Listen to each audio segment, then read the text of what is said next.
अस्सलाम वालेकुम नाजरीन, मैं हूं सफदर नज़ीर शाकिर और आप देख रहे हैं CNE न्यूज़ HD ऑफिशियल। आपसे थोड़ी टाइम पहले तांजरावाला का इलाका है, थाना बालिक पिंडी शेख मूसा चौक के करीब जो है,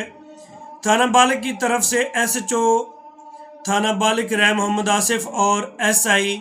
खुरम सैफ जो है वो गश्त पर मामूर थे, तो नामालूम मोटरसाइकिल सवारों को रोकने की कोशिश की तो उन्होंने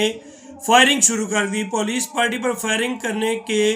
बाद जो है पुलिस पार्टी ने खुद एहतियाती से फायरिंग की, तो जिससे मालूम हुआ, टार्च लाइट पर मालूम किया गया कि एक आदमी जो है वो ज़ख्मी हालत में पड़ा है, खून में लथपथ पड़ा है, तो जिसकी शनाख्त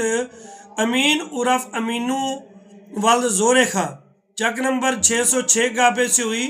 जो ज़ख्मी हालत में गिरफ्तार करके तहसील हेडक्वार्टर अस्पताल मुंतकिल किया गया,